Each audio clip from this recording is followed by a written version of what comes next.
The Alpha's Reluctant Queen.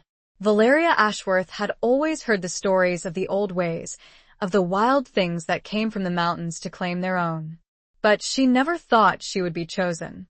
The night of the festival, the fire burned blue. The wind carried her name, and the elders' faces turned pale. She tried to run, but before she could leave, a hand caught her wrist, strong and unrelenting. A man stood before her, his golden eyes filled with quiet possession. "The bond was sealed long before you were born," he murmured. "You cannot run from it now." Chapter 1. The Night of Blue Flames. The air crackled with an unnatural energy, a thick, palpable hum that vibrated through Valeria Ashworth's very bones.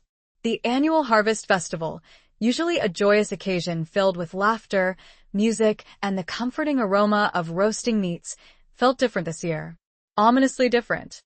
The bonfire, the centerpiece of the celebration in the small, isolated village of Havenwood, burned with an eerie, unsettling blue flame, casting dancing shadows that seemed to writhe with a life of their own. Valeria, at 58, had seen many harvest festivals. She'd felt the warmth of the fire on her face countless times, smelled the sweet cider, and heard the familiar folk songs that echoed through the valley. But tonight, the familiar felt alien. A chill, deeper than the autumn air, settled in her chest, a knot of premonition tightening with every passing moment.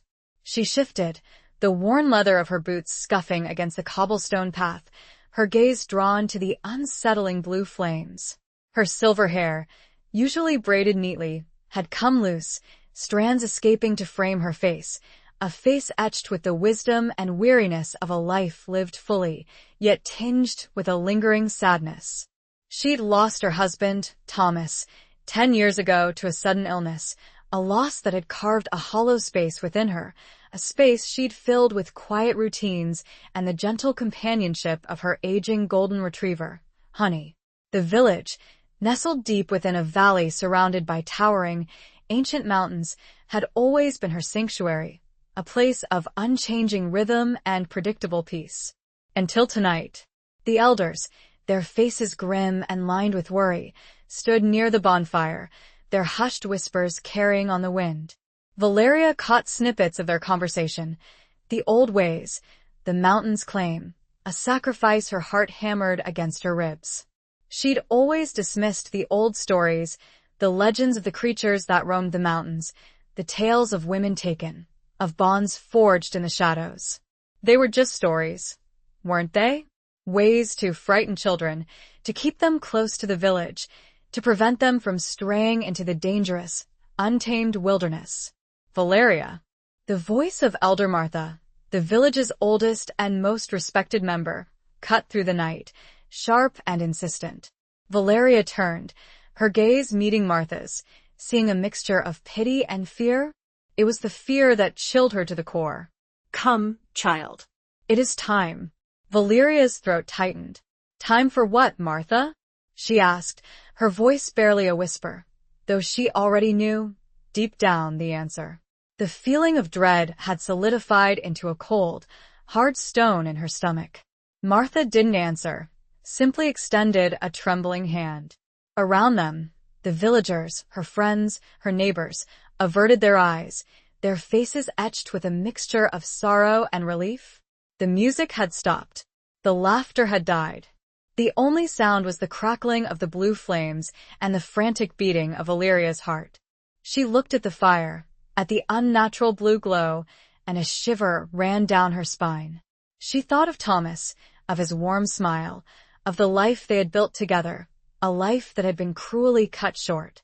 She thought of Honey, waiting patiently for her at home, her head resting on her paws, her brown eyes filled with unwavering loyalty. She thought of escaping, of running as fast as her aging legs could carry her, away from the village, away from the fire, away from whatever fate awaited her. But her feet remained rooted to the spot. She was a woman of Havenwood, bound to its traditions, to its history, to its curses. She had always known, deep down, that the old ways held a power, a truth that could not be ignored. And tonight, that power had come to claim her. As she took a tentative step towards Martha, the wind picked up, swirling around her, carrying a scent she couldn't quite place, a wild, musky aroma, both alluring and terrifying. It smelled of pine needles and damp earth, of something ancient and untamed. And within that scent, a whisper, carried on the wind, seemed to brush against her ear, a single, chilling word: her name. The blue flames surged higher, casting grotesque, elongated shadows that danced around her, and Valeria knew, with a certainty that chilled her to the very marrow of her bones, that her life, the life she had known, was over. Something was coming.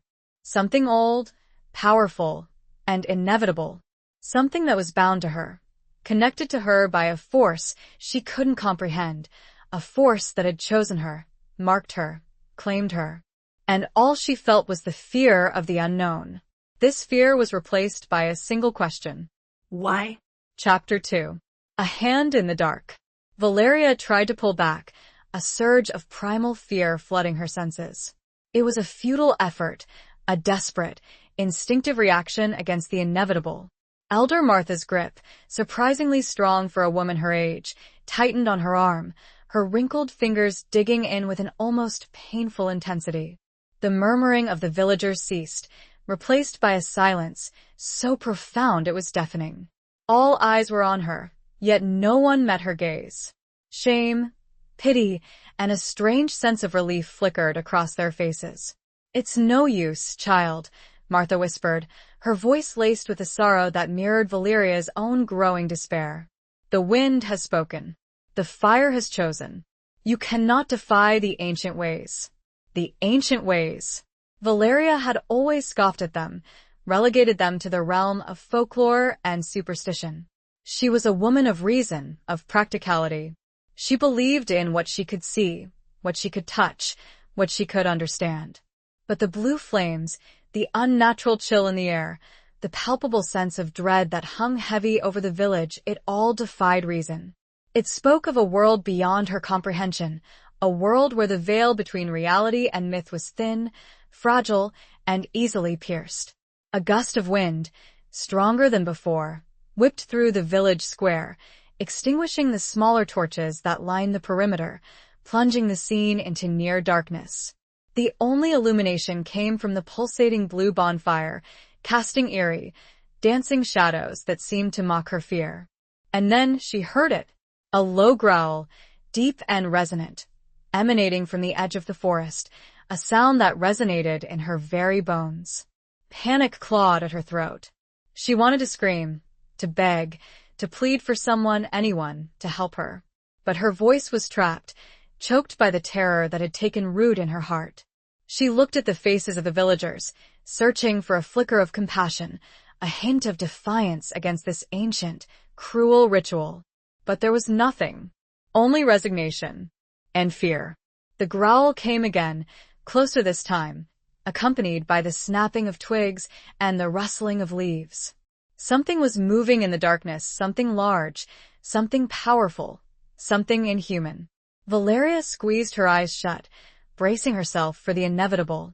She imagined sharp claws, tearing fangs, a brutal end to a life that, despite its sorrows, she still clung to fiercely.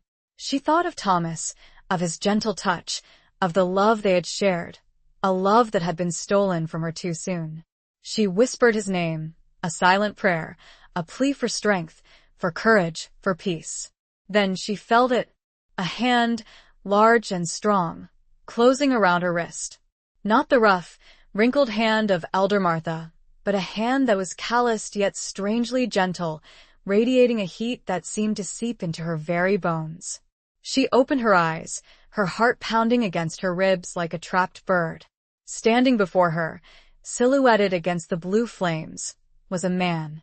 He was tall, taller than any man she had ever seen, his shoulders broad and powerful, his presence radiating an aura of raw, untamed energy.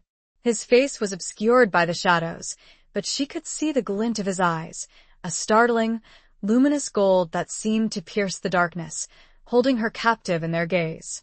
He didn't speak. He didn't need to.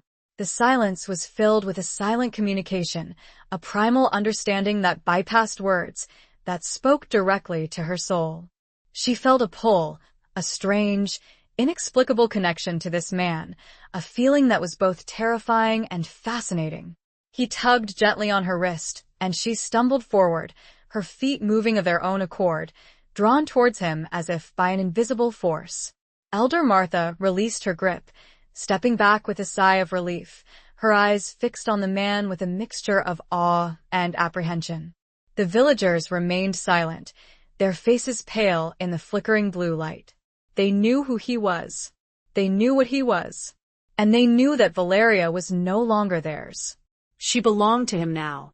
As he led her away from the bonfire, away from the village, towards the dark, looming forest, Valeria finally found her voice. Who are you? She whispered, her voice trembling. He paused, his golden eyes turning to her, their intensity softened by a hint of something she couldn't quite decipher. Sadness? Regret? Or something else entirely? The bond was sealed long before you were born, he murmured, his voice a low, resonant rumble that seemed to vibrate through the very air around them. You cannot run from it now. His words were not a threat, but a statement of fact, a declaration of a fate that had been written in the stars, in the wind, in the blue flames of the harvest festival. And as she looked into those golden eyes, Valeria knew that her journey, a journey into the unknown, had truly begun. The forest loomed. Would she survive it? Chapter 3. Whispers of the Ancient Bond. The forest swallowed them whole, the darkness pressing in on Valeria like a suffocating blanket. The sounds of the village, the faint remnants of the harvest festival, faded behind them, replaced by the rustling of leaves, the snapping of twigs underfoot, and the ever-present whisper of the wind through the ancient trees. The air grew colder, carrying the scent of pine and damp earth, mingled with the musky, wild scent that emanated from the man beside her. He still hadn't told her his name. He hadn't explained anything.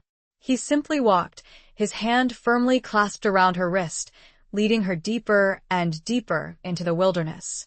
Valeria stumbled along, her aging legs protesting with every step, her mind racing, trying to make sense of the events that had transpired. She had been taken, Claimed. by a man who was clearly not normal. The golden eyes, the sheer size and power of him, the way the villagers had reacted, it all pointed to one thing. The old stories, the legends she had dismissed as folklore, were true. He was one of them. A creature of the mountains, a being of myth and shadow. A werewolf. The thought sent a fresh wave of terror through her, but it was mingled with a strange sense of curiosity. She had always been drawn to the unknown, to the mysteries that lay hidden beneath the surface of everyday life. And now, she was thrust into the heart of the greatest mystery of all. She glanced at him, trying to see his face in the darkness. The moon, a sliver of silver in the inky sky, provided scant illumination, but she could make out the strong line of his jaw, the high cheekbones, the thick, dark hair that fell to his shoulders. He was undeniably handsome, in a wild, untamed way, a way that both frightened and intrigued her. "Where were you taking me?" she asked, her voice still trembling, but stronger than before. She needed answers. She needed to understand. He didn't answer immediately, his silence stretching out, filled only by the sounds of the forest. Then, he finally spoke, his voice low and resonant, a rumble that seemed to vibrate through the very air around them. To my home, he said simply. To the mountains. His home. The mountains. The place where the legends said they lived, hidden away from the world of humans, living by their own laws, their own customs. Valeria's heart pounded in her chest. She was being taken to a place beyond her comprehension, a place of danger and magic. Why? She asked, the word a desperate plea. Why me? He stopped then, turning to face her, his golden eyes piercing the darkness, holding her captive in their gaze.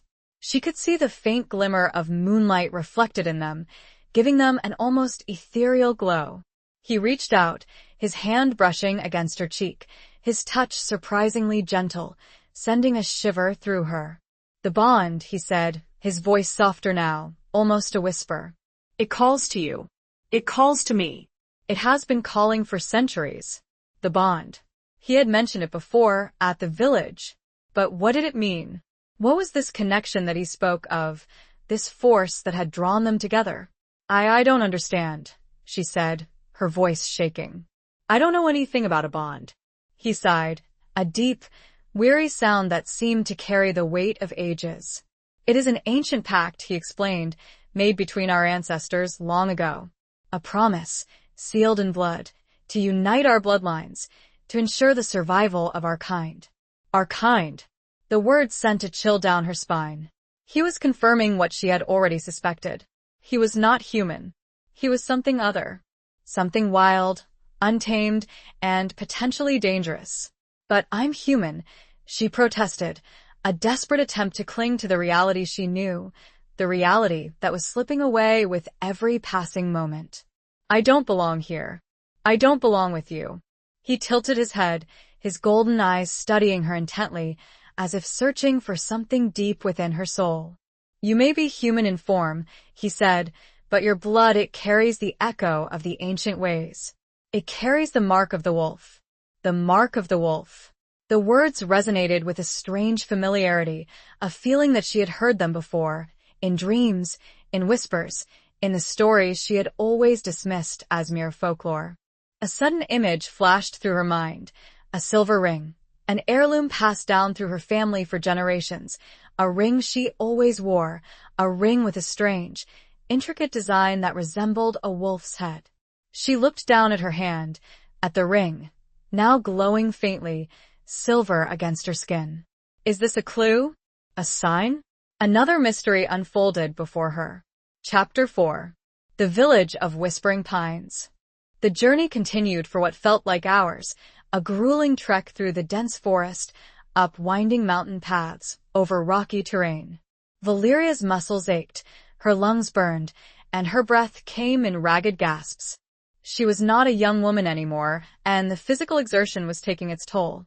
Yet, she persevered, driven by a mixture of fear, determination, and a strange, growing sense of acceptance. The man, still unnamed, walked with an effortless grace, his powerful strides eating up the ground. He seemed unfazed by the difficult terrain, his senses attuned to the wilderness, his movements as fluid and silent as a shadow. He would occasionally glance back at her, his golden eyes assessing, watchful, but he offered no words of comfort, no assistance. He was simply leading her, guiding her, towards an unknown destination. As dawn approached, painting the eastern sky with streaks of pale pink and orange, they finally emerged from the dense forest onto a high plateau. Valeria gasped, her breath catching in her throat. Before her, nestled in a valley surrounded by towering, snow-capped peaks, lay a village. It was unlike any village she had ever seen. The buildings were constructed of wood and stone, seamlessly blending into the natural landscape. Smoke curled from chimneys, carrying the scent of wood smoke and something else, something wild and earthy, a scent that reminded her of the man beside her. The air was crisp and clean, carrying the faint sound of rushing water, of birdsong, of life. It was beautiful, breathtakingly beautiful, and yet it filled her with a sense of unease. This was not her world. This was the world of the creatures of the mountains, the world of the werewolves. This was his world. "Welcome," he said, his voice breaking the silence, "to Whispering Pines." Whispering Pines. The name suited it perfectly. The wind, whispering through the tall pine trees that surrounded the village, seemed to carry secrets, ancient whispers of a world beyond human understanding. He led her down a winding path, towards the village. As they approached, Valeria could see figures moving about, going about their daily routines.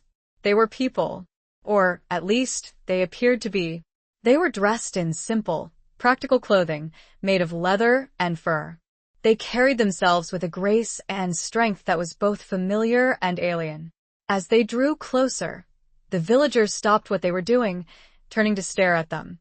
Their eyes, like his, were striking, A variety of colors: gold, amber, green, even a startling shade of violet. They watched her with a mixture of curiosity, suspicion, and something else. Something she couldn't quite decipher. Respect? Fear? Valeria felt a wave of self-consciousness wash over her. She was an outsider, a stranger, a human in a world of werewolves. She felt exposed, vulnerable, like a specimen under a microscope. The man led her through the village, towards a large, imposing building that stood at the center of the valley. It was constructed of rough-hewn logs, its roof covered in thick layers of moss and lichen. It looked ancient, as if it had stood there for centuries, witnessing the passage of time, the ebb and flow of life and death. "This is my home," he said, gesturing towards the building. "The Alpha's dwelling. The Alpha's dwelling." The words sent a shiver down her spine. Alpha. The leader. The dominant male. He was the Alpha.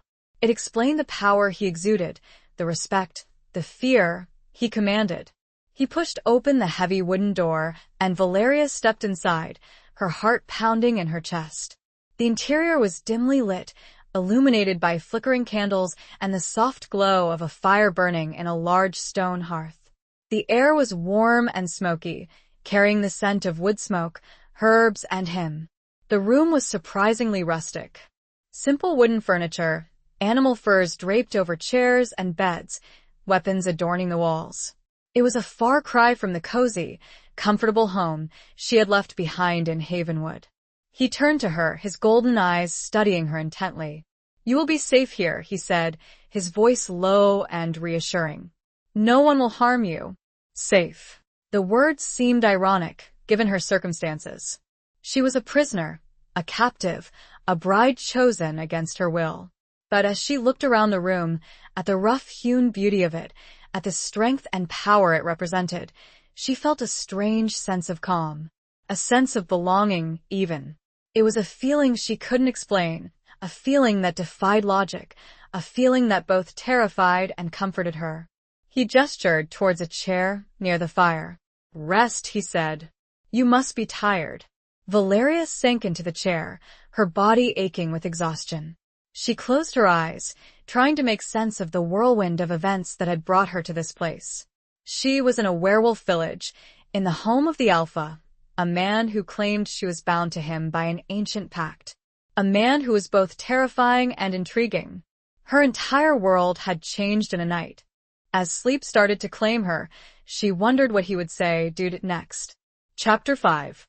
Echoes of a Forgotten Past. Valeria awoke to the aroma of something savory simmering over the fire. The room was still dimly lit, but the fire had been stoked, casting a warm, inviting glow. She stretched, her stiff muscles protesting, and realized she was covered in a thick, soft fur blanket. She sat up, looking around, her eyes adjusting to the light. The man, the Alpha, was sitting in a chair opposite her, watching her. He had changed his clothes. He now wore a simple tunic and trousers made of dark leather, which accentuated his powerful physique. His golden eyes, even in the dim light, seemed to glow with an inner fire. "You slept for a long time," he said, his voice a low rumble. Valeria nodded, pushing the blanket aside. "How long?" "Most of the day." He gestured towards a wooden table where a bowl of steaming stew and a loaf of crusty bread had been placed. "You must be hungry." She was. Famished, in fact. She hadn't eaten since the previous day, and the arduous journey had depleted her energy reserves. She got up, her legs still a little shaky, and walked over to the table. She sat down and began to eat, savoring the rich, flavorful stew. It was unlike anything she had ever tasted before, a blend of wild game and unfamiliar herbs. He watched her in silence, his golden eyes unreadable. She tried to ignore him, focusing on her food, but his presence was impossible to disregard. He radiated a power, an intensity, that filled the room, that demanded attention. "What is your name?" she asked, finally breaking the silence. She needed to call him something other than the man or the Alpha in her mind. He hesitated for a moment, as if considering whether or not to answer. Then he spoke. "Kaelin," he said. My name is Kalen. Kalen. It suited him.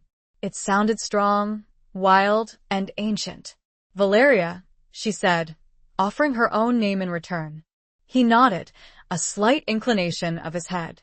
I know. Of course, he knew. He had heard her name whispered on the wind at the Harvest Festival. He had known who she was before she even knew who he was. They ate in silence for a while, the only sound the crackling of the fire and the occasional clink of their bowls. Valeria finished her stew, feeling her strength returning. She looked at Kalen, her curiosity overcoming her fear. Tell me more about this bond, she said. This ancient pact you spoke of. Kalen leaned back in his chair, his golden eyes fixed on the flames. He seemed to be gathering his thoughts, choosing his words carefully. Centuries ago, he began, his voice low and measured, our ancestors, the first werewolves, lived in these mountains. They were a proud, powerful people, deeply connected to the land, to the cycles of nature, to the spirit of the wolf. He paused, his gaze shifting to Valeria. But they were also hunted. Feared. Persecuted by humans, who did not understand their ways, who saw them as monsters. Valeria listened intently, her heart captivated and filled with a sudden flash of empathy. To ensure their survival, Kalen continued, the elders of the wolf clans made a pact with a powerful human family, a family that possessed certain abilities. A family that could communicate with the spirit world, that could wield magic. He paused and looked directly at Valeria. Your family, he whispered. Valeria's breath caught in her throat. Her family? What did he mean? She had always known that her family was different. There were stories, whispers, hints of a hidden past, of unusual talents. Her grandmother, a renowned herbalist, had always claimed to be able to talk to the plants. Her mother had possessed a strange ability to predict the weather, to sense impending storms. And Valeria herself, she had always felt a deep connection to nature, a sensitivity to the unseen world, a feeling that she was more than she seemed. But this was new. This was shocking. The pact, Kalen continued, his voice drawing her back to the present, was a marriage alliance. A union between the alpha of the strongest wolf clan and a daughter of the human family. A bond, sealed in blood, to ensure peace and cooperation between our two peoples. To protect each other. To share our knowledge, our power. And this bond, it's been passed down through the generations? Valeria asked, her voice barely a whisper. Kalen nodded. Every few generations, when the conditions are right, when the stars align, when the wind whispers the chosen names, the bond is renewed. A new alpha and a new bride are chosen. Valeria felt a chill run down her spine. She was the chosen bride. She was the descendant of that ancient human family, the family that had made a pact with werewolves centuries ago. It was a destiny she had never asked for, a destiny she didn't understand, a destiny that had suddenly, irrevocably, changed her life. But why now? She asked. Why me? Kalen's golden eyes met hers, their intensity softened by a hint of sadness. The world is changing, Valeria, he said. The old ways are fading. The balance between humans and werewolves is fragile. The bond is needed now more than ever to ensure our survival. And you are the last of your line. There is no one else. She sat in silence, staring down at the worn ring on her finger. The last of her line. Chapter 6. The Alpha's Gaze. The weight of Kalen's words settled upon Valeria like a heavy cloak. The last of her line. The responsibility, the implications, were staggering. She, a woman who had lived a quiet, ordinary life, was now thrust into the center of an ancient pact, a supernatural drama that she had never imagined existed. She looked at Kalen, at the Alpha, the man who was now, by some ancient right, her husband, partner, captor. She wasn't sure what to call him, what to call their relationship. It was a forced union, a destiny imposed upon her, yet she couldn't deny the strange pull she felt towards him, the undeniable connection that seemed to shimmer in the air between them. His golden eyes, usually so intense, so unreadable, now held a flicker of something else. Vulnerability? Uncertainty? It was a fleeting glimpse, quickly masked, but it was enough to remind her that he, too, was caught in this web of fate, bound by the same ancient laws that had brought them together. What happens now? She asked, her voice barely a whisper. She needed to know, to understand what was expected of her, what her role was in this strange, new world. Kalen leaned forward, his gaze locking with hers. Now, he said, his voice low and resonant, we begin the process of integration. You will learn our ways, our customs, our history. You will become a part of Whispering Pines, a part of my pack. Integration. The words sounded clinical, impersonal, as if she were a piece of machinery being fitted into a larger system. But she knew it was more than that. It was a transformation, a merging of two worlds, two lives, two souls. And what if I resist? She asked, the question a challenge, a test of his resolve. She needed to know how far he would go, how much control he intended to exert over her. His golden eyes flashed, a flicker of primal power momentarily eclipsing the vulnerability she had glimpsed earlier. Resistance is futile, he said, his voice a low growl. The bond is too strong. It will not be denied. But then, his expression softened, the harshness receding, replaced by a hint of regret. I do not wish to force you, Valeria, he said, his voice gentler now. I understand this is difficult, unexpected, but I hope that in time, you will come to accept your destiny, to understand it, to even embrace it. His words, his tone, surprised her. She had expected him to be domineering, controlling, a typical alpha male. But there was a depth to him, a complexity that she hadn't anticipated. He was not simply a brute, a creature of instinct. He was a leader, responsible for the well-being of his pack, bound by ancient laws and traditions. And he was lonely. She could sense it, a deep-seated loneliness that resonated with her own. I don't know, she said, her voice shaking. I need time to adjust, to understand. He nodded, a slight inclination of his head. You will have time, he said. I will not rush you, but the process must begin. There are rituals to be performed, ceremonies to be observed. The pack must accept you. You must accept them. Rituals. Ceremonies. The words conjured images of ancient rites, of moonlit gatherings, of transformations. She shivered, a mixture of fear and anticipation. He stood up, his tall frame towering over her. Come, he said, extending his hand. Let me show you around. Let me introduce you to your new home. Valeria hesitated, her gaze fixed on his outstretched hand. It was a large hand, strong and calloused, yet gentle. A hand that could crush bone or caress skin. A hand that represented both danger and protection. She took a deep breath, steeling her resolve. She was here. She couldn't run. She couldn't hide. She had to face this, to navigate this strange, new reality, to find her place in this world of werewolves and ancient bonds. She placed her hand in his, a small, fragile hand compared to his own. His fingers closed around hers, warm and strong, sending a jolt of energy through her. It was a strange sensation, both unsettling and comforting. He led her out of the dwelling, into the heart of Whispering Pines. The villagers, who had been going about their daily routines, stopped to watch them, their eyes curious, assessing.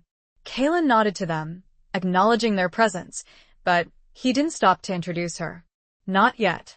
He led her through the village, pointing out various buildings, explaining their purpose. The communal hall, where the pack gathered for meals and meetings. The training grounds, where the younger wolves honed their skills. The healing lodge, where the pack's healer, a woman with striking violet eyes, practiced her ancient craft. As they walked, Valeria began to sense the rhythm of the village, the underlying pulse of life that connected everything and everyone. It was a different rhythm than she was used to, a wilder, more primal rhythm, but it was compelling. He led her to the edge of the village, to a place where a clear, swift-flowing river rushed through a rocky gorge. The sound of the water was soothing, calming, a counterpoint to the turmoil of emotions she was experiencing. He stopped, turning to face her, his golden eyes searching hers. "This is where I shift," he said, his voice low and intimate. "Where I become the wolf." Valeria's breath caught in her throat. The wolf. She had yet to see him in his wolf form, but she could imagine it, a magnificent creature, powerful and wild, an embodiment of the untamed spirit of the mountains. He looked at her, his gaze intense, questioning. "Are you afraid?" he asked. She was Terrified, but she was also fascinated, drawn to the mystery, to the power, to the beauty of it. She shook her head, a slight, almost imperceptible movement. "No," she whispered. "Not entirely." He smiled then, a rare, genuine smile that transformed his face, making him appear younger, almost human. It was at that moment that she decided she needed to know the truth, no matter how terrifying. Chapter 7. The Mark of the Moon. The sun began to set, casting long shadows across the valley, painting the snow-capped peaks with hues of orange, pink, and purple. The air grew colder, carrying the crisp scent of pine and the faint, wild musk of the werewolves. Kalen led Valeria back towards his dwelling, the silence between them filled with unspoken questions, with a growing tension that was both unsettling and exciting. As they reached the entrance, Kalen paused, turning to face her.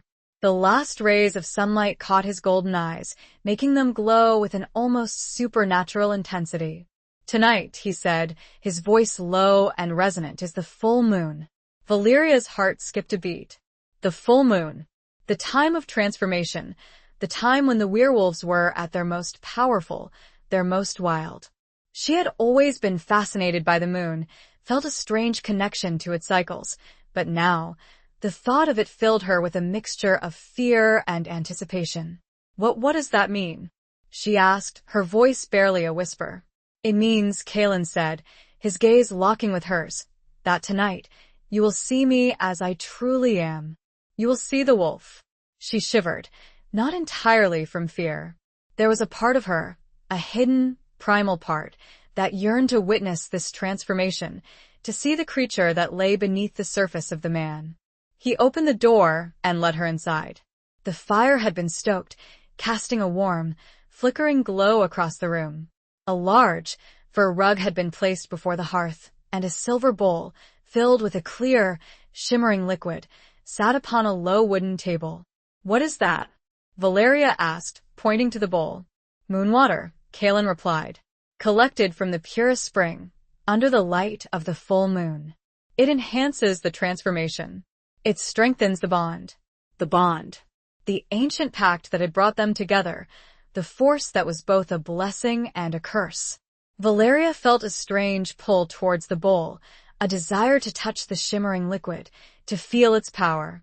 Kalen gestured towards the rug. "Sit," he said, "and watch." Valeria hesitated for a moment, then, steeling her resolve, she did as he instructed. She sat cross-legged on the rug, her heart pounding in her chest, her gaze fixed on Kalen. He stood before her, tall and imposing, his golden eyes burning with an inner fire.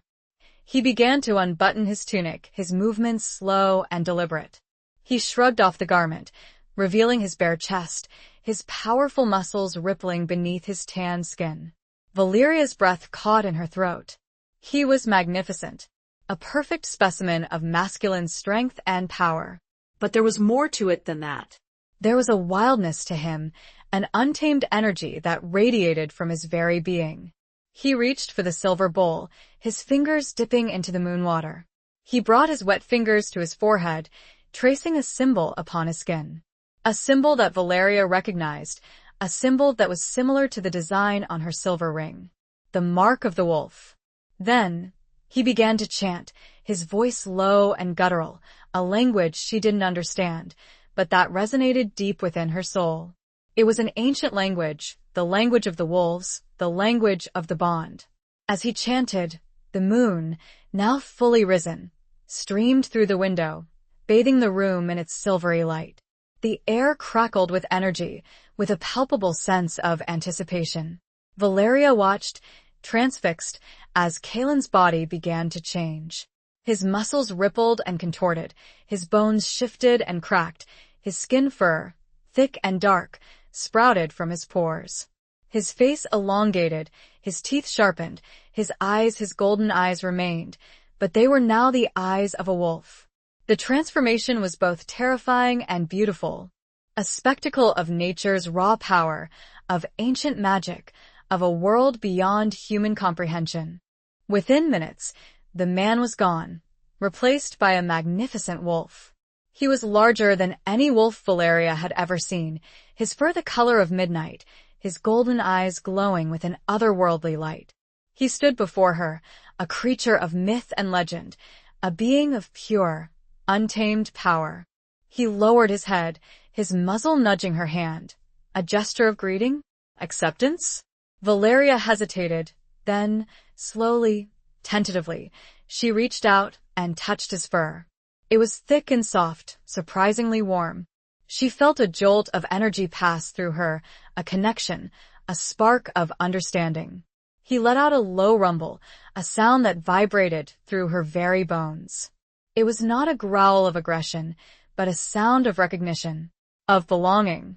He circled her, his movements fluid and graceful, then lay down beside her on the rug, his head resting on his paws, his golden eyes fixed on her.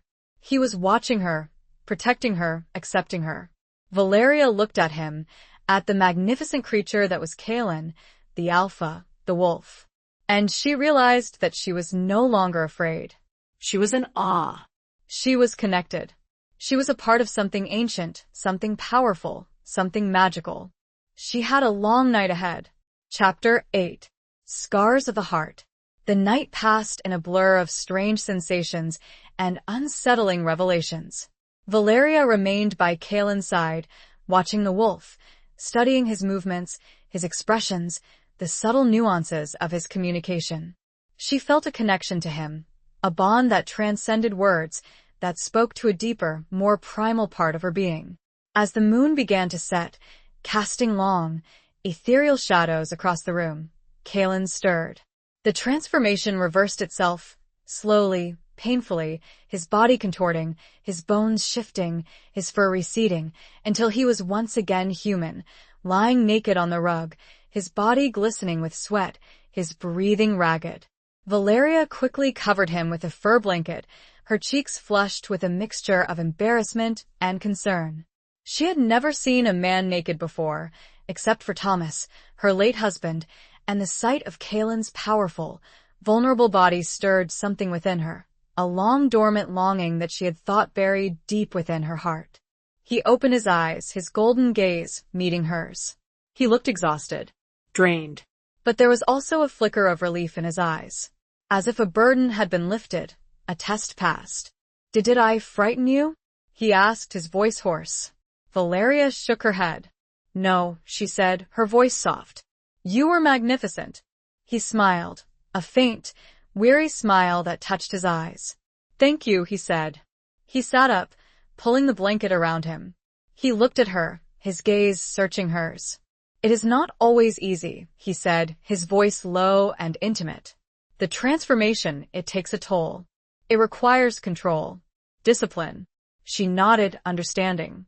She had witnessed the raw power of the wolf, the untamed energy that coursed through his veins. She could only imagine the effort it took to control that power, to maintain a balance between the human and the animal. "Tell me," she said, her voice curious, "about your life, about being a werewolf." He hesitated for a moment, then he began to speak.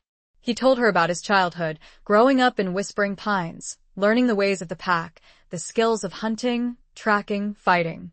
He told her about the challenges of being an alpha, the responsibility of leading his people, of protecting them from harm. He spoke of the joys of running free under the moon, of the deep connection to nature, of the sense of belonging, of community. But he also spoke of the loneliness, the isolation, the constant threat of exposure, of persecution. As he spoke, Valeria noticed scars on his body, faint lines etched into his skin, reminders of past battles, of struggles, of losses. She reached out, her fingers tracing a long, jagged scar that ran across his shoulder. "What happened here?" she asked, her voice soft. He flinched slightly at her touch, but he didn't pull away. A hunter, he said, his voice tight. Years ago. They came to Whispering Pines, seeking to exterminate us. We fought them off, but not without casualties. He looked at her, his golden eyes filled with a deep sadness. My father, the previous alpha, he was killed. Protecting me. Valeria's heart ached for him. She understood loss, the pain of grief, the emptiness that it left behind. She had lost Thomas, and the wound was still fresh, even after 10 years. I'm sorry, she said, her voice filled with empathy. He nodded, a slight inclination of his head. It was a long time ago, he said. But the scars remain, both physical and emotional. She looked at him, at the scars on his body, at the sadness in his eyes, and she realized that he was not just a powerful alpha, a creature of myth and legend. He was also a man, vulnerable, flawed, carrying the weight of his past, the burden of his responsibilities. She felt a surge of compassion for him, a desire to comfort him, to ease his pain. She reached out and took his hand, her fingers intertwining with his. He looked at her, his golden eyes surprised, then grateful. He squeezed her hand, a silent acknowledgement of their shared humanity, of their shared vulnerability. Thank you, he whispered. They sat in silence for a while, their hands clasped together, the warmth of their connection a counterpoint to the chill of the morning air. Valeria felt a shift within her, a softening of her resistance, a growing acceptance of her situation, of her connection to Kaelin. She was still a prisoner, a captive, a bride chosen against her will. But she was also something more. She was a confidant, a companion, a friend. Perhaps, in time, she could even be something more than that. She needed to explore this new feeling that she desperately hoped was not misplaced. Chapter 9. The Dance of Shadows. The days that followed were a period of adjustment, of learning, of slow, tentative steps towards understanding. Valeria immersed herself in the life of Whispering Pines, observing the customs, the traditions, the intricate social dynamics of the werewolf pack.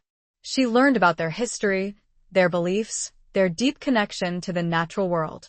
She spent hours with Alara, the pack's healer, a woman with striking violet eyes and a gentle, calming presence. Alara taught her about the medicinal properties of herbs, about the ancient healing rituals, about the power of the moon and the earth to restore balance and harmony. Valeria, with her own innate sensitivity to nature, found a kindred spirit in Alara, and a friendship began to blossom between them. She also spent time with the other members of the pack, observing their interactions, their playful banter, their fierce loyalty to each other and to Kaelin. She saw them train, honing their skills in combat, transforming into their wolf forms, running free through the forest.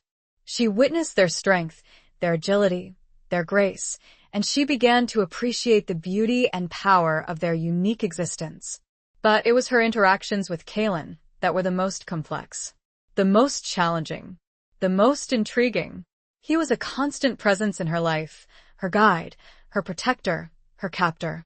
Yet, he treated her with respect, with a surprising gentleness, with a growing affection. He took her on long walks through the forest, showing her the hidden trails, the secret places where the wild things roamed. He taught her about the different plants and animals, about the signs of the changing seasons, about the language of the wolves. He shared his knowledge, his wisdom, his passion for the natural world. He also began to open up to her, sharing more about his past, his struggles, his hopes for the future. He told her about his mother, a human woman who had been chosen as a bride, just like Valeria. He spoke of her with love and respect, but also with a hint of sadness. She had died when he was young, leaving him with a void in his heart, a longing for connection that he had never been able to fill. Valeria listened, her heart aching for him. She understood his loneliness, his yearning for a partner, for a soulmate. She, too, had felt that emptiness, that longing, after Thomas's death. As they spent more time together, the initial fear and resistance that Valeria had felt began to dissipate, replaced by a growing curiosity, a grudging respect, and something more. Something she couldn't quite define, a feeling that was both unsettling and exciting. One evening, as they sat by the fire in Kalen's dwelling, he turned to her, his golden eyes searching hers. "The elders," he said, his voice low and hesitant, "they wish to formally welcome you, to initiate you into the pack." Valeria's heart skipped a beat. Initiation. The word conjured images of ancient rituals, of tests of courage, of transformation. What does that entail?" she asked, her voice trembling slightly. Kalen smiled, a reassuring smile that eased her apprehension. "It is a ceremony," he explained. "A celebration. A way for the pack to accept you, to acknowledge you as one of us." "And will I have to transform?" she asked, the question that had been weighing on her mind. She had seen Kalen and the other werewolves shift, witnessed the power and beauty of their wolf forms, but she didn't know if she was capable of such a transformation. She didn't know if she wanted to. Kalen shook his head. "Not yet," he said. "That will come later, if you are ready. This ceremony is symbolic. A way to mark your acceptance of the bond, of your place in Whispering Pines." He reached out and took her hand, his fingers intertwining with hers. His touch sent a jolt of energy through her, a familiar warmth that was becoming increasingly comforting. "There will be music," he said, his voice softer now. "And dancing. Under the full moon. Dancing." The word conjured images of graceful movements, of bodies intertwined, of a celebration of life, of connection. Valeria had always loved to dance, but she hadn't danced in years. Not since Thomas's death. I don't know," she said, her voice hesitant. "I haven't danced in a long time." Kalen squeezed her hand, his golden eyes filled with encouragement. "It is in your blood, Valeria," he said. "The dance of the wolves. The dance of the bond. It will come naturally to you." He stood up, pulling her gently to her feet. He held her close, his body warm and strong against hers. He began to sway, his movements slow and deliberate, guiding her, leading her. Valeria closed her eyes, allowing herself to be swept away by the rhythm, by the music that seemed to emanate from the very air around them. She felt his breath on her hair, his hand on her waist, his body moving in perfect harmony with hers. It was not a human dance. It was something more, something primal, something wild, something magical. It was the dance of shadows, the dance of wolves, the dance of two souls, slowly, tentatively, beginning to connect, to merge, to become one. And as they danced, Valeria knew that she was changing, transforming, not into a wolf, but into something new, something stronger, something more. She could feel that tonight, everything would change. Chapter 10. A Pact Made in Blood. The night of the ceremony arrived, crisp and clear, the full moon hanging heavy in the sky, casting an ethereal glow over Whispering Pines. The entire village was gathered in the clearing before Kalen's dwelling, the air buzzing with anticipation, with a palpable sense of excitement. A large bonfire crackled in the center, casting dancing shadows that seemed to writhe with a life of their own. Valeria stood beside Kalen, dressed in a gown of soft, flowing fabric, the color of moonlight. It was a gift from Alara, woven with intricate patterns of silver thread that shimmered in the firelight. She felt beautiful, and nervous, and excited. Kalen, too, was dressed for the occasion. He wore a tunic and trousers of dark leather, adorned with silver ornaments that glinted in the moonlight. He looked regal, powerful, and handsome. He turned to her, his golden eyes searching hers. "Are you ready?" he asked, his voice low and reassuring. Valeria took a deep breath, steeling her resolve. She was ready as she could ever be. She had come to accept her fate, to embrace the strange, new reality that had been thrust upon her. She was no longer the frightened, reluctant bride she had been on the night of the blue flames. She was something more. She nodded, a slight, almost imperceptible movement. "Yes," she whispered. He smiled, a genuine smile that transformed his face, making him appear almost human. He extended his hand, and Valeria placed hers in his, their fingers intertwining, a familiar warmth passing between them. They walked together towards the bonfire, towards the assembled pack. The villagers watched them, their eyes filled with curiosity, with respect, with acceptance. Valeria felt a sense of belonging, a feeling she hadn't expected, a feeling that warmed her from the inside out. Elder Martha, her face etched with the wisdom of ages, stepped forward, holding a silver chalice filled with a dark, viscous liquid. It was blood. Not human blood, but the blood of a deer, freshly killed, a symbol of life, of sacrifice, of the connection between the werewolves and the natural world. Martha spoke, her voice strong and resonant, echoing through the clearing. "Tonight," she said, "we welcome Valeria Ashworth, the chosen bride, into the pack of whispering pines. We acknowledge the ancient bond, the pact made between our ancestors, the promise of unity, of protection, of shared destiny." She turned to Kalen, offering him the chalice. "Alpha Kalen," she said, "will you reaffirm your commitment to the bond, to your chosen bride?" Kalen took the chalice, his golden eyes fixed on Valeria. "I will," he said, his voice firm and unwavering. He raised the chalice to his lips and drank, a small amount of the dark liquid staining his lips. Martha then turned to Valeria, offering her the chalice.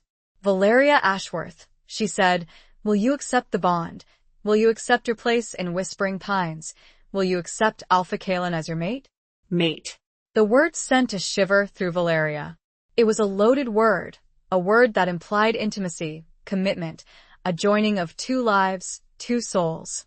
She looked at Kalen, at his golden eyes, at the strength and vulnerability she saw within him. She thought of the journey they had shared, the challenges they had faced, the connection they had forged. She took a deep breath and took the chalice. She looked into the dark, shimmering liquid, seeing her reflection, seeing the woman she had been, the woman she was becoming. She raised the chalice to her lips and drank. The taste was metallic, earthy, and powerful. As the liquid flowed down her throat, she felt a surge of energy, a warmth that spread through her body, tingling in her veins. She felt different, stronger, more connected. Martha smiled, a knowing smile that spoke of ancient wisdom, of shared secrets. "The bond is reaffirmed," she declared. "The pact is renewed. Let the celebration begin." The villagers erupted in cheers, in howls, in a chorus of joyous sounds that echoed through the valley. Drums began to beat, a primal rhythm that resonated deep within Valeria's soul. Flutes and pipes joined in, weaving a melody that was both haunting and exhilarating. Kalen took Valeria's hand, leading her towards the bonfire, towards the dancing flames. He began to move, his body swaying to the rhythm of the drums, his movements fluid and graceful. Valeria followed, her body instinctively responding to the music, to the energy of the pack, to the pull of the bond. They danced, their bodies intertwined, their eyes locked, their souls connected. It was not a human dance. It was a wolf dance, a celebration of life, of love, of shared destiny.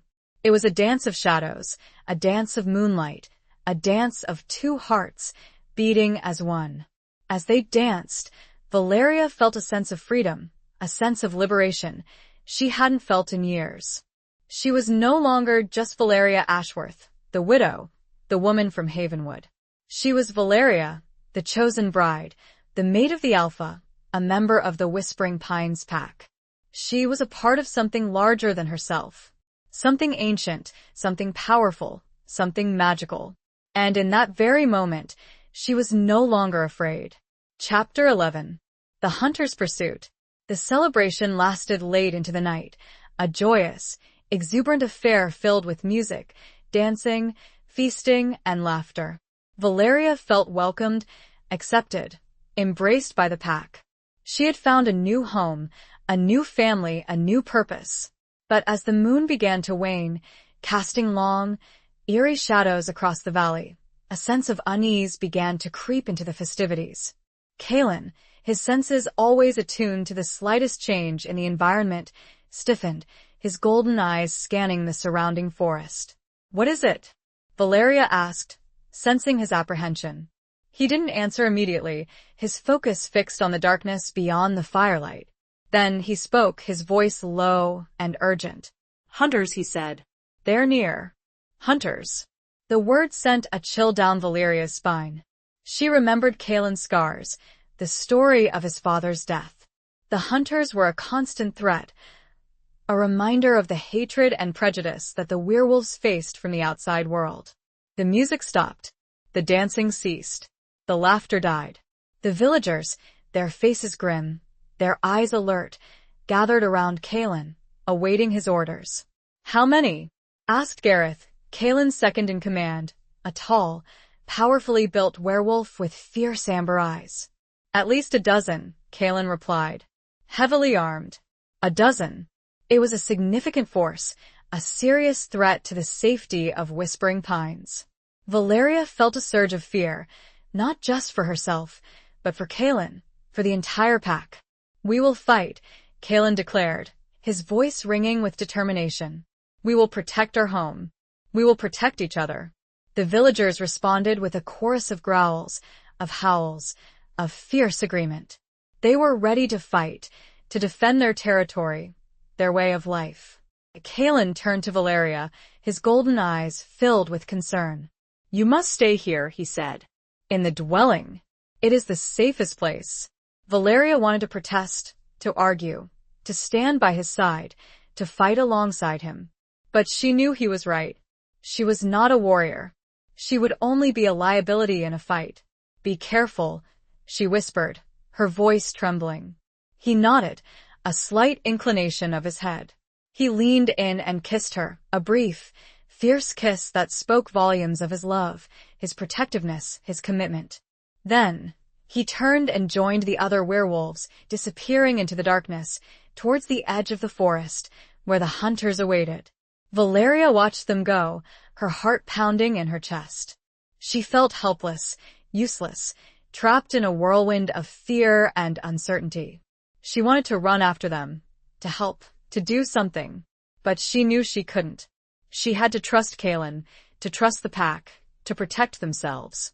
She retreated into the dwelling, closing the heavy wooden door behind her. She lit a few candles, casting flickering shadows across the room. She sat by the fire, listening to the sounds of the battle raging outside.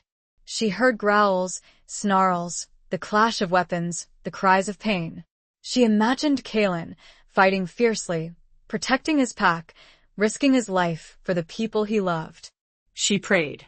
She prayed to whatever gods might be listening, to the spirits of the forest, to the ancient powers that had brought her to this place. She prayed for Kalen's safety, for the safety of the pack, for the survival of Whispering Pines. The battle raged for what felt like an eternity. Valeria waited, her heart in her throat, her senses on high alert. She listened, she watched, she hoped. Finally, as dawn approached, painting the eastern sky with streaks of pale pink and orange, the sounds of fighting subsided. Silence descended upon the valley, a silence that was both welcome and terrifying. Valeria didn't know what to expect. Had the pack won? Had they lost? Was Kalen alive? She crept towards the door, her hand trembling as she reached for the latch. She hesitated, her fear battling with her desperate need to know. Then she heard a sound, a familiar sound, a low rumble, a soft growl, a sound that sent a wave of relief washing over her. She threw open the door, and there he stood. Kalen. He was wounded, his body covered in cuts and bruises, his clothes torn and bloodied. But he was alive. He was alive. That was all that mattered. The battle was far from over, however. Chapter 12. Beneath a Silver Sky. Valeria rushed to Kalen, her hands fluttering over his wounds, her eyes filled with concern. Are you all right? She asked, her voice trembling. What happened? He winced as she touched a particularly nasty gash on his arm. We drove them back, he said, his voice hoarse. But it was a close fight. They were well organized, well equipped. He looked exhausted, drained, but there was a flicker of triumph in his golden eyes. They had survived. They had defended their home. But at what cost? Valeria helped him inside, guiding him to a chair by the fire. She quickly gathered water, bandages, and some of Valera's healing herbs. She began to clean and dress his wounds, her touch gentle and efficient. As she worked, she asked about the other members of the pack. "Is everyone done okay?" Kalen sighed, a deep, weary sound. "We lost 2, he said, his voice heavy with grief. Bryn and Lorcan. They fought bravely, but they were outnumbered." Valeria's heart ached for the loss. She had only known Bryn and Lorcan for a short time, but she had come to appreciate their kindness, their loyalty, their fierce spirit. They were a part of the pack, a part of her new family. "And the others?" she asked, her voice soft. "Many are injured," Kalen replied. "But Alara and her apprentices are tending to them. They will recover." Valeria finished bandaging his wounds. She looked at him, at his tired, bruised face, at the sadness in his golden eyes. She felt a surge of love for him, a fierce protectiveness, a desire to comfort him, to ease his pain. She reached out and took his hand, her fingers intertwining with his. He squeezed her hand, a silent acknowledgement of their connection, of their shared grief, of their shared strength. "We need to be prepared," he said, his voice firm, despite his exhaustion. "They will be back. They are relentless." He was right. The hunters would not give up easily. They were driven by hatred, by fear, by a desire to exterminate the werewolves. This was not just a battle for territory, for survival. It was a war for their very existence. "What can we do?" Valeria asked, her voice filled with a newfound determination. She was no longer just a passive observer, a helpless bystander. She was a part of this fight, a part of this pack. She would do whatever she could to help. Kalen looked at her, his golden eyes searching hers. He saw her strength, her courage, her unwavering loyalty. He saw a partner, a mate, an equal. "We need to be smarter," he said. "We need to anticipate their moves. We need to use every advantage we have." He paused, his gaze shifting to the window, where the first rays of dawn were painting the sky with streaks of silver. "The hunters," he said, "they fear the moon. They believe it gives us our power. They attack during the day when they think we are weakest." He turned back to Valeria, his eyes gleaming with an idea. "But what if," he said, "we use their fear against them? What if we embrace the power of the moon? What if we fought them on our own terms?" Valeria understood. He was suggesting a radical shift in strategy. A bold, dangerous plan. But it was also brilliant. It was their best chance of survival. "We will need to prepare," she said, her voice filled with a newfound resolve. "We will need to train. We will need to learn to fight. Together." Kalen nodded, a slight smile touching his lips. He saw the fire in her eyes, the determination in her voice. He had found not just a bride, but a warrior. He stood up, his body still aching, but his spirit renewed.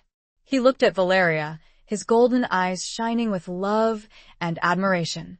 "Come," he said, extending his hand. "Let us prepare. Let us show them the true power of the moon. Let us show them what it means to be a wolf." Valeria took his hand, her fingers intertwining with his.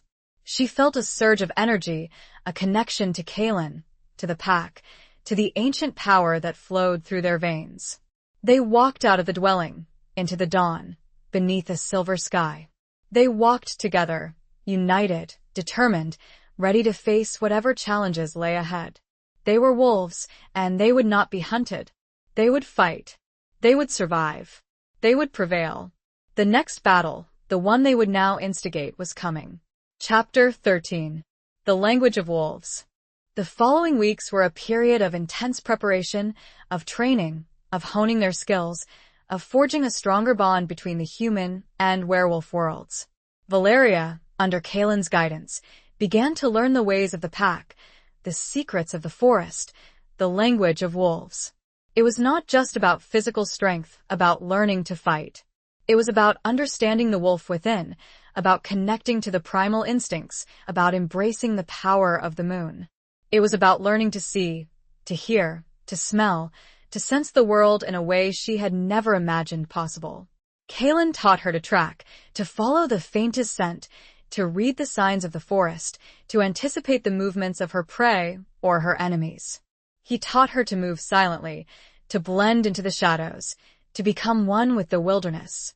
He also taught her about the language of wolves, not just the howls and growls, but the subtle nuances of body language, the expressions, the gestures, the unspoken communication that flowed between members of the pack.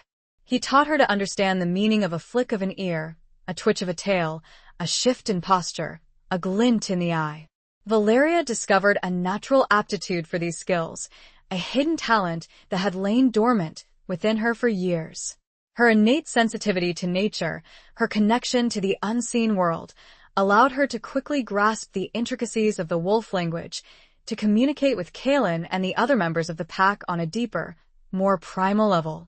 She also spent time with Alara, learning more about the healing arts, about the power of herbs and plants to mend wounds, to soothe pain, to restore balance. She discovered a passion for this ancient knowledge, a desire to use her skills to help others, to heal the wounded, to protect the pack. As Valeria immersed herself in the wolf world, she began to change. She became stronger, more confident, more wild. She felt a connection to the earth, to the moon, to the spirit of the wolf that was both exhilarating and empowering. But it was her relationship with Kaelin that underwent the most profound transformation. The initial fear and resistance she had felt had long since dissipated, replaced by a deep respect, a growing affection, and love. A love that was both passionate and tender, a love that was forged in the crucible of shared danger, of shared purpose, of shared destiny. They spent hours together, exploring the forest, training, talking, sharing their hopes and fears. They learned to anticipate each other's moves, to work together as a team, to rely on each other for support, for strength, for survival. One evening, as they sat by a secluded waterfall, the moon reflecting in the cascading water, Kaelin turned to Valeria, his golden eyes filled with a deep emotion. "You've changed," he said, his voice low and intimate. "You have embraced the wolf within. You have become one of us." Valeria smiled, a genuine smile that reflected her newfound confidence, her newfound happiness. "And you," she said, "have taught me so much. You have shown me a world I never knew existed. You have opened my heart." He reached out and took her hand, his fingers intertwining with hers. His touch sent a jolt of energy through her, a familiar warmth that was becoming increasingly necessary. "I love you, Valeria," he said, his voice filled with a sincerity that touched her deeply. She looked at him, at his golden eyes, at the strength and vulnerability she saw within him. She knew that she loved him too, with all her heart, with all her soul. "I love you, Kaelin," she whispered. He leaned in and kissed her, a long, passionate kiss that sealed their bond, their commitment, their love. It was a kiss that spoke of shared dreams, of shared hopes, of a future together, a future they would fight for, a future they would create. As they broke apart, Kaelin looked at her, his eyes shining with determination. "We are ready," he said. "We will face the hunters. We will defeat them. We will win." Valeria knew that their combined force would be a deciding factor. Chapter 14. Broken Vows, Shattered Dreams. The plan was set. Under the cover of the next full moon, they would lure the hunters into a trap, using the terrain of the forest to their advantage, using the power of the wolf to overcome their enemies. It was a risky plan, a dangerous gamble, but it was their best chance of ending the threat once and for all. Valeria, despite her newfound skills and confidence, felt a knot of apprehension in her stomach. She had never faced real combat, never witnessed the brutality of a true battle. She feared for Kaelin's safety, for the safety of the pack, for herself. She confided her fears to Alara, seeking solace and guidance from the wise, gentle healer. Alara listened patiently, her violet eyes filled with understanding. "Fear is natural, Valeria," Alara said. "It is a part of being human, but it is also a part of being a wolf. It is what keeps us alert, what drives us to protect ourselves and those we love." She placed a calming hand on Valeria's arm. But fear must not control you, she continued. You must learn to channel it, to use it to your advantage. You must trust your instincts, trust your training, trust the bond. Alara's words gave Valeria strength, a renewed sense of purpose. She would not succumb to fear. She would fight alongside Kaelin, alongside the pack. She would do whatever it took to protect their home, their way of life. The night of the full moon arrived, cold and clear, the silver orb hanging heavy in the sky, casting an eerie glow over the forest. The werewolves of Whispering Pines, their senses heightened, their bodies primed for battle, gathered in the clearing, their eyes gleaming with anticipation. Kaelin, his face grim, his golden eyes focused, addressed the pack. Tonight, he said, his voice ringing with determination, we fight for our freedom. We fight for our future. We fight for our lives. His words were met with a chorus of howls, of growls, of fierce agreement. The werewolves were ready. They were united. They were unstoppable. Valeria stood beside Kaelin, her heart pounding in her chest. She felt a surge of adrenaline, a mixture of fear and excitement. She was ready. She would face this challenge, this battle, with courage and determination. They set out into the forest, moving silently, swiftly, like shadows in the moonlight. They followed the plan, luring the hunters deeper and deeper into their territory, towards the trap they had prepared. The hunters, unsuspecting, followed the bait, their confidence fueled by their superior numbers, their advanced weaponry. They believed they were the predators, the werewolves the prey. They were wrong. The trap was sprung. The werewolves attacked, emerging from the shadows, their fangs bared, their claws extended, their howls echoing through the night.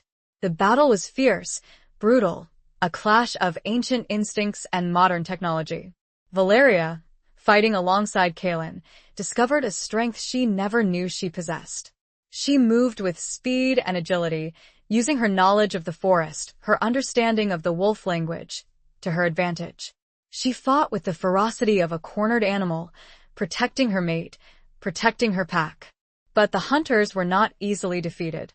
They fought back with guns and knives, with traps and snares. They inflicted casualties, wounding several werewolves, including Gareth, Kaelin's second in command. Valeria saw Gareth fall, a cry of pain escaping his lips. She rushed to his side, her heart filled with fear. She saw the extent of his injuries, a deep gash across his chest, bleeding profusely. She used her knowledge of healing herbs, applying a poultice to the wound, trying to stem the flow of blood. But it was too late. Gareth's breathing grew shallow, his eyes glazed over. He looked at Valeria, a faint smile touching his lips. "Protect the Alpha," he whispered, his voice barely audible. Then his body went limp, his life extinguished. Valeria felt a surge of grief, of rage, of despair. She had failed. She had been unable to save him. She had lost another member of her new family. She looked up, her eyes searching for Kaelin. She saw him, fighting fiercely, surrounded by hunters. He was holding his own, but he was outnumbered, overwhelmed. Suddenly, a shot rang out. A hunter, aiming for Kaelin, fired his weapon. Valeria screamed, a desperate, heart-wrenching cry. But the bullet did not hit Kaelin. It hit another. Someone who had jumped in front of Kaelin, shielding him from the deadly projectile. It was Alara. Valeria's world shattered. Her friend, her mentor, her sister. Sacrificed. She watched, numb, as the healer's pale body was struck. The future felt bleak. Chapter 15. The Price of Freedom. Alara's sacrifice sent a shockwave through the battle. The werewolves, fueled by rage and grief, fought with renewed ferocity, their howls echoing through the forest, a mournful cry for their fallen healer, a furious roar for vengeance. Kaelin, seeing Alara fall, felt a surge of pain, of guilt, of fury. He had failed to protect her, to protect his pack. He unleashed a primal roar, a sound that shook the very ground, and charged into the fray, his fangs bared, his claws extended, his golden eyes blazing with untamed rage. He fought like a creature possessed, tearing through the hunters, his movements swift and deadly. He was a whirlwind of fur and fangs, a force of nature unleashed. He was the alpha, and he would avenge his fallen pack member. He would protect his mate. He would win. Valeria, despite her grief, her shock, her despair, knew she couldn't give up. She had to keep fighting. For Alara. For Gareth. For Kaelin.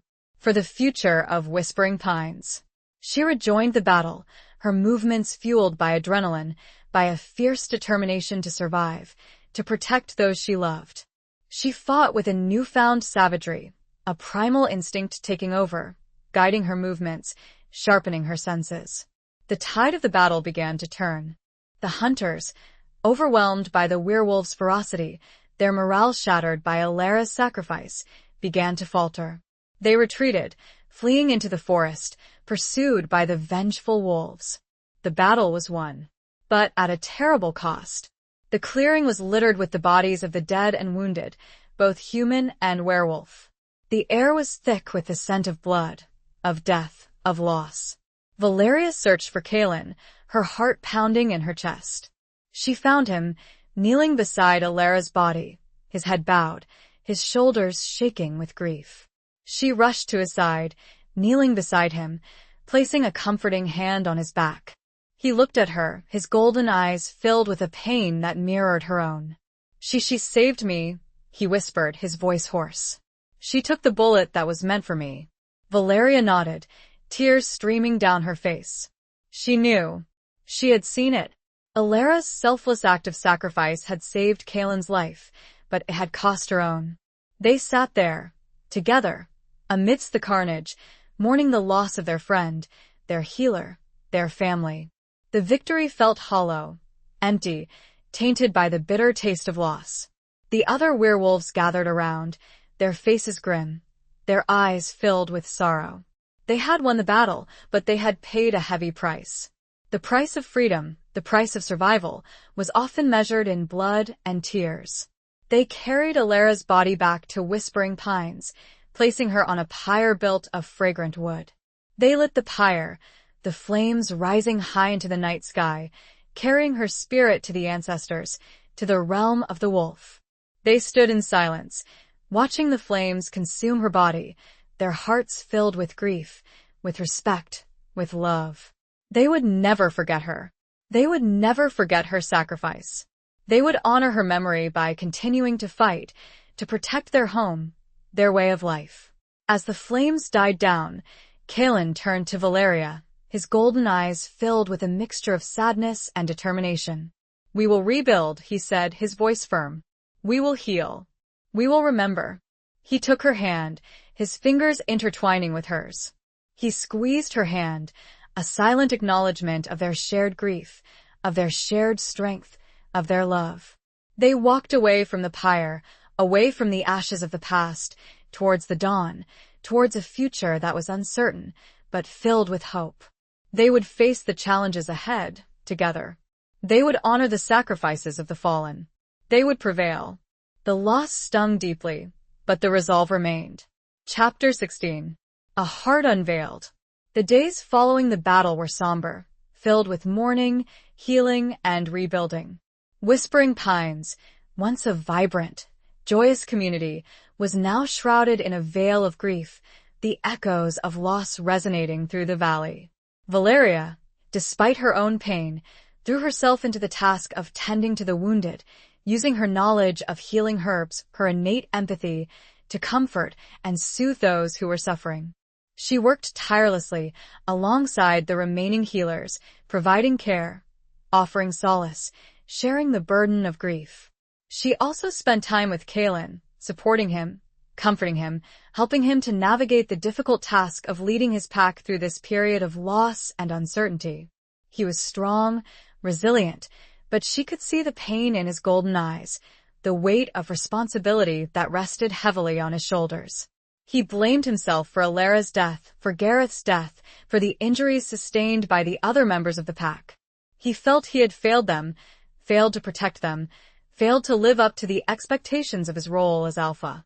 Valeria tried to reassure him, to convince him that he was not to blame, that he had done everything he could, that he had fought bravely, that he had led his pack to victory. But her words seemed to fall on deaf ears. He was consumed by guilt, by grief, by self-doubt. One evening, as they sat by the fire in his dwelling, Valeria decided to confront him, to challenge his self-blame, to help him to see the truth. "Kalen," she said, her voice firm but gentle, "you need to stop blaming yourself. Alara made her choice. She sacrificed herself to save you, to save the pack. It was her decision, her act of love, her destiny." He looked at her, his golden eyes filled with pain. "But I should have protected her," he said, his voice hoarse. "I should have been faster, stronger, better." Valeria shook her head. "You did everything you could," she said. "You fought bravely. You led your pack to victory. You cannot control everything, Kalen. You cannot prevent every tragedy. You are not a god. You are a wolf." And a man. She reached out and took his hand, her fingers intertwining with his. She squeezed his hand, a silent offering of comfort, of support, of love. "You are a good alpha, Kalen," she continued. "You are a strong leader. You care deeply for your pack. You would give your life for them. And they love you. They respect you. They trust you." He looked at her, his gaze searching hers. He saw the sincerity in her eyes, the unwavering belief in her voice. He saw love. He sighed, a deep, weary sigh that seemed to release some of the tension that had been building up inside him. "Thank you, Valeria," he said, his voice softer now. You always know what to say. You always see the best in me, even when I don't see it myself." She smiled, a gentle smile that warmed his heart. "That's because I love you, Kalen," she said. "And I see you. I see your strength, your vulnerability, your heart." He leaned in and kissed her a long, tender kiss that spoke of gratitude, of affection, of healing. It was a kiss that acknowledged their shared pain, their shared strength, their love. As they broke apart, Kalen looked at her, his golden eyes shining with a renewed sense of hope, of determination. "We will get through this, Valeria," he said. "Together. We will rebuild. We will heal. We will honor the fallen." He stood up, pulling her gently to her feet. He held her close, his body warm and strong against hers. "I love you, Valeria," he said, his voice filled with a sincerity that touched her deeply. "You are my strength, my anchor, my mate." She looked at him, at his golden eyes, at the love and admiration she saw within them. She knew that he meant it, with all his heart, with all his soul. "I love you too, Kalen," she whispered. "With all my heart." They stood there, together, in the silence of the night, their hearts intertwined, their souls connected, their love a beacon of hope in the darkness, a promise of a brighter future, a future they would build, together. They embraced, not knowing the future, but together nonetheless. Chapter 17. The Gathering Storm. The weeks turned into months, and Whispering Pines slowly began to heal. The wounds, both physical and emotional, began to mend. The laughter, the music, the joy of life gradually returned to the valley. But the threat of the hunters remained, a dark cloud hanging over their heads, a constant reminder of the fragility of their peace. Kalen, determined to protect his pack, to ensure their future, had implemented new strategies, strengthened their defenses, and forged alliances with other werewolf clans in the surrounding mountains. He knew that they needed to be prepared for another attack, that the hunters would not give up easily. He also knew that they needed to find a way to end the conflict once and for all, to create a lasting peace, a world where werewolves and humans could coexist without fear, without hatred, without violence. It was a daunting task, an almost impossible dream, but Kalen was not one to give up easily. He was a leader, a warrior, a visionary. He believed in the possibility of a better future, and he was willing to fight for it, to risk everything for it. Valeria, by his side, supported him, encouraged him, challenged him. She had become an integral part of the pack, a respected member of the community, a trusted advisor to Kalen. She had embraced her role as his mate, his partner, his equal. She had also begun to explore her own unique abilities, the powers she had inherited from her ancestors, the powers that were linked to the ancient bond, to the spirit of the wolf. She discovered that she could communicate with animals, that she could sense impending danger, that she could even influence the weather. It was a frightening and exhilarating discovery, a realization of the potential that lay within her, the potential to protect her pack, to shape their destiny, to change the world. One day, as she was walking through the forest, practicing her newfound abilities, she felt a sudden shift in the air, a disturbance in the natural order, a warning. She closed her eyes, focusing her senses, reaching out to the spirit world, to the ancient powers that flowed through her veins. She saw a vision, a fleeting image of a gathering storm, of dark clouds gathering on the horizon, of an impending attack. It was not just the hunters. It was something more, something darker, something ancient. She rushed back to Whispering Pines, her heart pounding in her chest. She found Kaelin, overseeing the training of the younger werewolves, preparing them for the inevitable conflict. She told him about her vision, about the gathering storm, about the sense of impending doom that she had felt. Kaelin listened intently, his golden eyes filled with concern. He trusted Valeria's instincts, her intuition, her connection to the unseen world. He knew that her vision was not to be ignored. "We need to be prepared," he said, his voice firm. "We need to gather our allies. We need to face this threat together." He sent out messengers, summoning representatives from the other werewolf clans, calling for a council of war, a gathering of forces to confront the looming danger. The clans responded, sending their strongest warriors, their wisest elders, their most skilled healers. They gathered in Whispering Pines, a united front, a force to be reckoned with. They shared information, discussed strategies, planned their defenses. They knew that they were facing a formidable enemy, not just the hunters, but something more. Something that threatened not just their survival, but the survival of the entire werewolf race. The ancient enemy was close. Chapter 18. Secrets in the Snow. The council of war lasted for days, a tense, grueling period of planning, strategizing, and preparing for the inevitable conflict. Valeria, with her unique abilities and insights, played a crucial role, advising Kaelin, sharing her visions, and helping to forge a unified front against the gathering storm. She discovered that the something more, the darker threat she had sensed in her vision, was an ancient enemy of the werewolves, a being of immense power and malevolence, known only as the Shadow Walker. Legend spoke of the Shadow Walker as a creature of darkness, a shapeshifter who could command the elements, who fed on fear and chaos, who sought to destroy the balance between the human and werewolf worlds. He had been defeated centuries ago, banished to a realm of shadows, but now, somehow, he had returned, stronger and more dangerous than ever. The hunters, it seemed, were merely pawns in his game, manipulated by his dark influence, driven by his insatiable hunger for destruction. The true enemy was not human, but something otherworldly, something that threatened to plunge the world into darkness. Kaelin, upon learning of the Shadow Walker's return, felt a surge of dread, a sense of foreboding that chilled him to the bone. He knew that this was not just a battle for survival, but a war for the fate of the world. He knew that he, as the alpha of the strongest werewolf clan, had a responsibility to lead the fight, to protect his pack, to defeat this ancient evil. But he also felt a flicker of hope, a spark of determination. He had Valeria by his side, her strength, her courage, her unique abilities, a beacon of light in the darkness. He had the support of the other werewolf clans, a united force ready to face whatever challenges lay ahead. He knew that they could win. He knew that they had to win. One snowy evening, as the council was drawing to a close, Valeria and Kaelin took a walk together, seeking a moment of respite from the tension and pressure of the impending war. They walked in silence, their hands clasped together, their breath misting in the cold air. The snow fell softly, blanketing the landscape in a pristine white, muffling the sounds of the village, creating a sense of peace, of tranquility.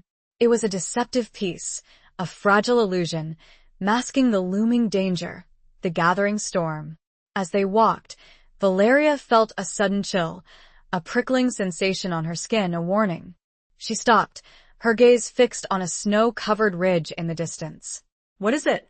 Kaelin asked, sensing her unease. I don't know, Valeria said, her voice trembling. I feel something. Something cold. Something watching us. Kaelin followed her gaze, his golden eyes scanning the ridge. He saw nothing, but he trusted Valeria's instincts. He knew that she could sense things that he could not. He drew his sword, a silver blade that shimmered in the moonlight. Stay close, he said, his voice low and urgent. They continued to walk, their senses on high alert, their bodies tense, ready for anything. As they approached the ridge, they heard a sound, a faint whisper on the wind, a voice that seemed to come from nowhere and everywhere at once. Valeria, the voice whispered, her name echoing through the snowy landscape. Kaelin, they stopped, their hearts pounding in their chests. They looked around, searching for the source of the voice, but they saw nothing. Who's there? Kaelin demanded, his voice ringing with authority. The voice chuckled, a cold, chilling sound that sent shivers down Valeria's spine. You cannot see me, the voice whispered. But I see you. I see your fear. I see your hope. And I will crush it. Valeria recognized the voice. It was the Shadow Walker. He was here. He was watching them. He was taunting them. Show yourself, Valeria cried, her voice filled with defiance. The voice laughed again, a mocking sound that echoed through the mountains.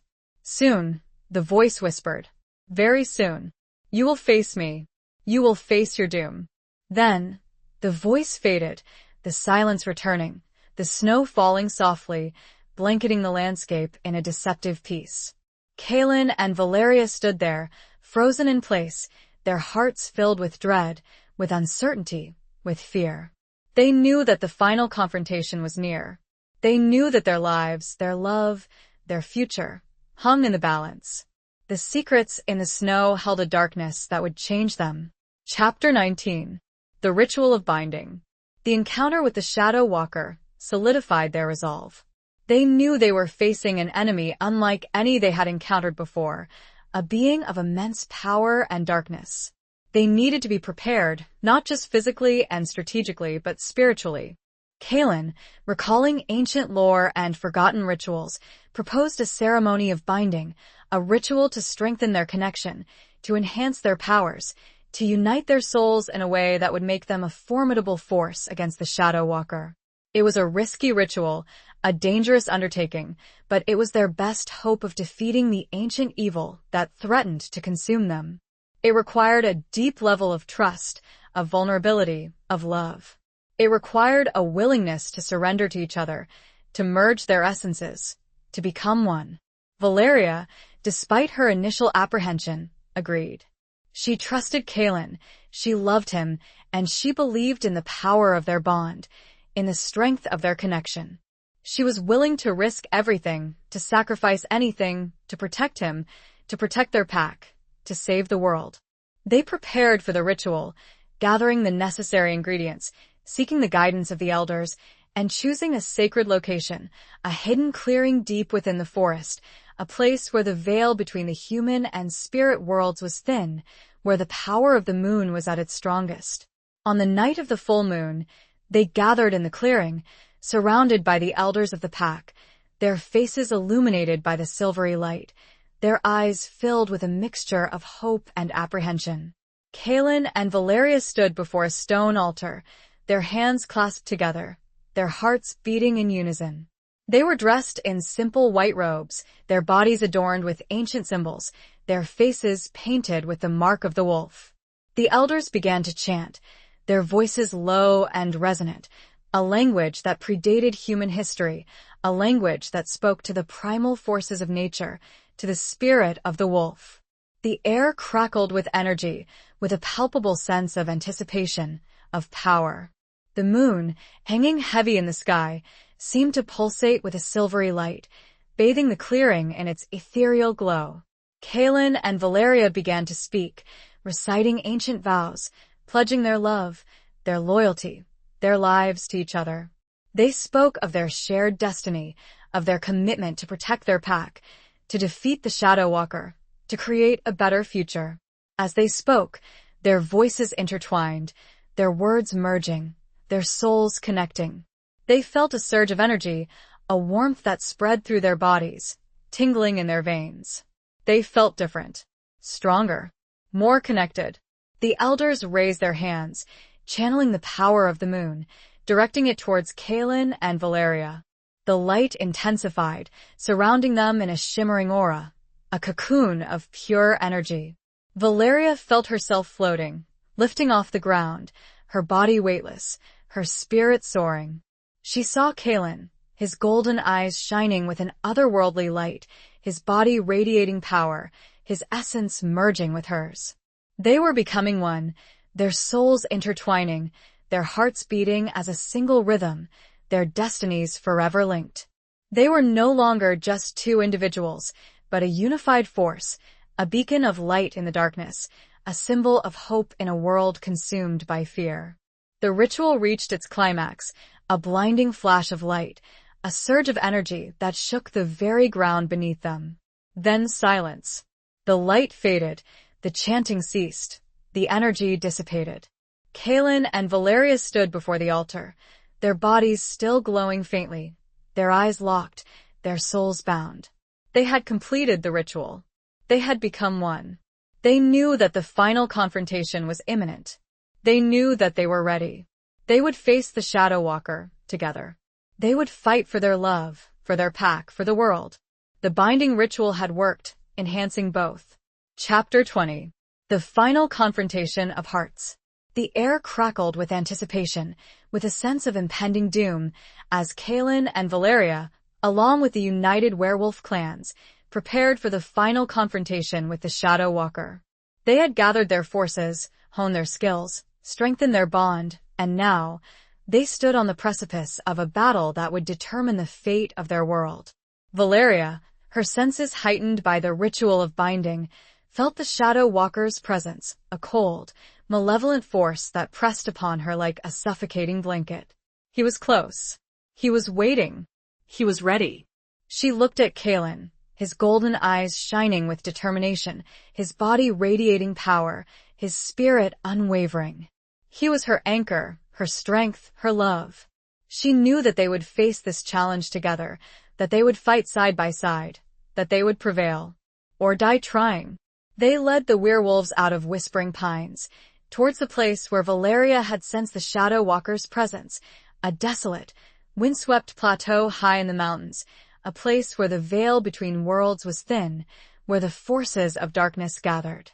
As they approached the plateau, the sky darkened, the wind howled, the earth trembled.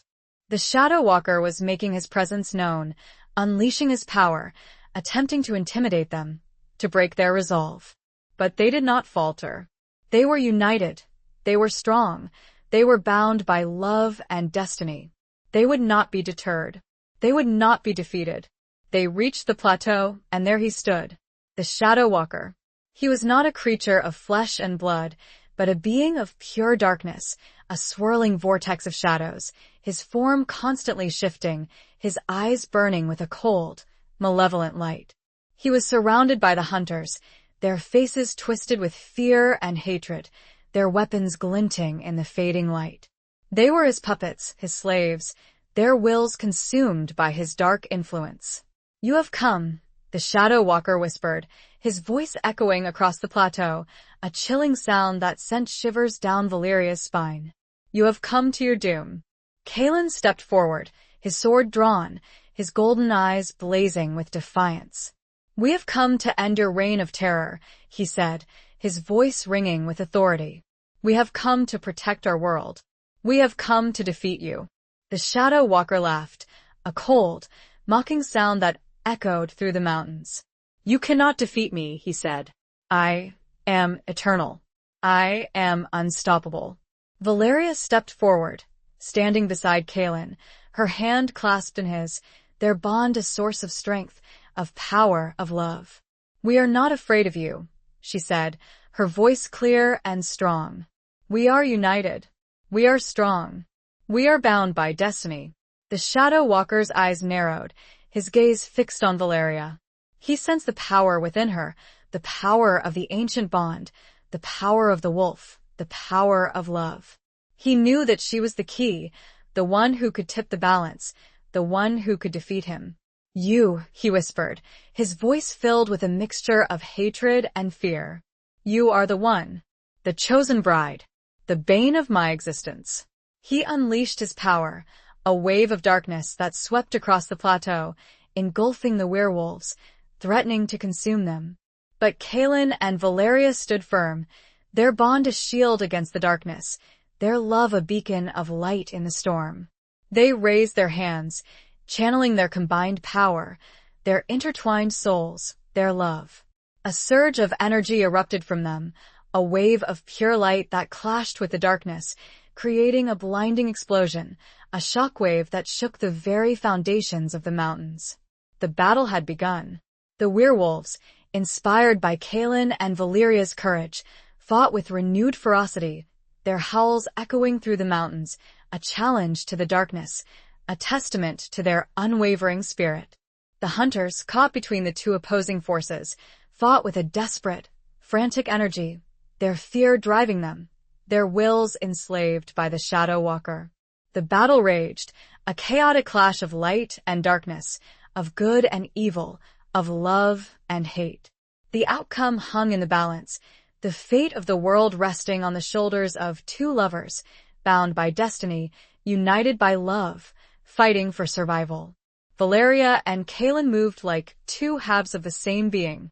He moved with the ferocity of his ancestors, taking down multiple hunters. She struck with precise attacks, fueled by their bond. The hunters began to fall, and the Shadow Walker started to show signs of weakness. He shrieked in agony, a sound that shook the mountains. Kaelin and Valeria stood before him, victorious, and raised their hands to deliver one final blow. The Shadow Walker was defeated. The war was over. Epilogue. The defeat of the Shadow Walker ushered in an era of unprecedented peace and prosperity. The hunters, freed from his dark influence, disbanded, their hatred and fear replaced by a grudging respect for the werewolves, a willingness to coexist, to understand. Whispering Pines flourished, becoming a symbol of hope, a testament to the power of love, of unity, of courage. The werewolves, no longer hunted and persecuted, thrived, their numbers growing, their bond with the natural world strengthened. Kaelin and Valeria, hailed as heroes, as saviors, continued to lead their pack, guiding them with wisdom, with compassion, with love. They ruled not as king and queen, but as partners, as equals, their bond a source of strength, of inspiration, of unending devotion. They had children, a blend of human and werewolf, carrying the legacy of the ancient bond, the promise of a future where both worlds could coexist, where differences were celebrated, where love conquered all. Valeria, embracing her newfound powers, became a bridge between the human and werewolf worlds, teaching them to understand each other, to respect each other, to learn from each other. She became a healer, a teacher, a visionary. Kaelin, his heart healed by Valeria's love, became a wise and just leader, guiding his pack with compassion and strength, ensuring the safety and well-being of his people. He never forgot the sacrifices that had been made, the lives that had been lost, the battles that had been fought. He honored the memory of the fallen by building a better future, a future of peace, of prosperity, of hope. Years passed, then decades, then centuries. The story of Kaelin and Valeria became a legend, a tale whispered around campfires, a song sung under the moonlight, a reminder of the power of love, of unity, of courage. They lived long and happy lives, surrounded by their children, their grandchildren, their great-grandchildren, their love a beacon of hope in a world that had once been consumed by darkness. And when the time came for them to leave this world, they did so together, hand in hand, their souls intertwined, their love eternal, their legacy unforgettable. They returned to the earth, to the spirit of the wolf, to the ancient bond that had brought them together, their story a testament to the enduring power of love, a promise of a brighter future, a future where anything was possible. They watched their children and their children's children prosper for centuries. The end.